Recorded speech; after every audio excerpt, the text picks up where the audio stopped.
But now, I have a question for you, Will. I love that answer. But here's another question. How can I measure anything with angles, with the angles I have here? And if you talk about measuring a large object, like a mountain or a tree, that would be a distance. That would be like this here, yes? So let's call it, if you will, let's call that like T for tree. T, why not? So maybe this is like my height that I've gotten from some measurement. So let's call that like 6 feet. That's 6. Okay, 6 right there. Okay? And suppose this is my shadow that I'm making on the ground. Does that make sense? So I'm standing on the ground, I know I'm 6 feet tall, and my shadow goes out along the ground at some point. These numbers aren't going to make sense to the scale I've drawn, but let's say my shadow's 3 feet. I mean, that doesn't look like it makes any sense, but how I drew the picture, but just pretend it's to scale. I've got better drawings on the handout I have for you. And then let's suppose you're at the base of this tree that you're trying to figure out the height of, and you happen to notice that it throws a shadow too, and the shadow that it throws is 60 feet. These are all 60. These are all in feet. So you're 6 feet tall, you're throwing a 3-foot shadow. The tree is something tall, and you need to figure out how tall it is. Now the reason you have to do stuff like this is, I'll give you one example where it pops in. When we built our house in Bend, we had to allow for passive solar. Our house is heated predominantly by the sun, not by fuel. So our neighbor had to make sure his house was the correct height so that he didn't make it too tall so that when the sun was at its highest point, he'd be blocking the sun from our house to heat it up. Does that make sense? It's called a solar setback. If you've ever done any kind of work in the building industry around here. Solar setback. You got to make sure your house isn't so tall or so close to your neighbor's house that it blocks their sun.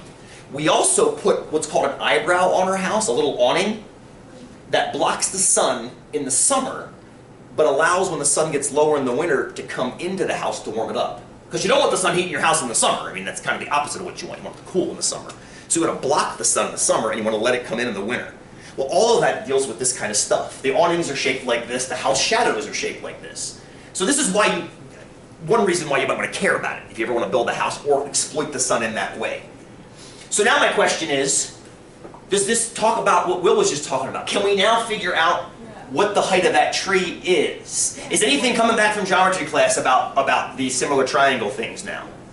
Well, it's okay, totally fine, Carrie, it's totally fine, it's totally fine. We're going to develop it today, that's why we're doing this. So, did you notice your shadow is half your height? Yeah. I did that intentionally, make the numbers nice. We can make the numbers as nasty as we need in reality, which I'm guessing we're going to have to do. So, if we know that our shadow is half of our height, tell me about the tree. Tell me more general about the tree.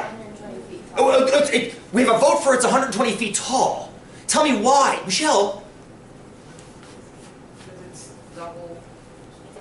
You guys are jumping to a conclusion here. It's correct, by the way.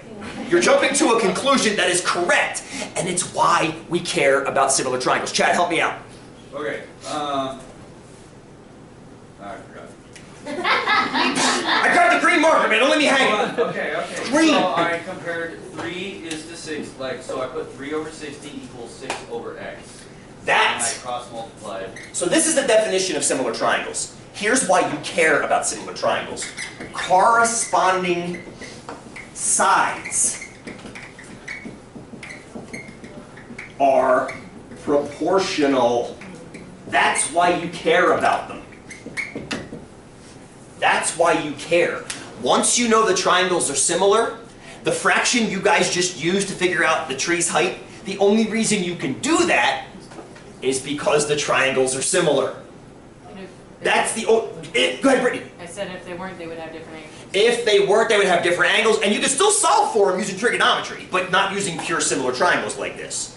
So the reason you care about similar triangles is to set up this proportionality that we're speaking of now. So now you know, based on these numbers right here, the ratio of your height to your shadow, I'm going to go right here, actually. If I write down here, is this too low? Is it too low? No. Is it okay? Okay, well, that's what for you guys. You don't care. You guys in the back, I was thinking. Okay. Slide this down. So we've got a beautiful ratio now. Stop and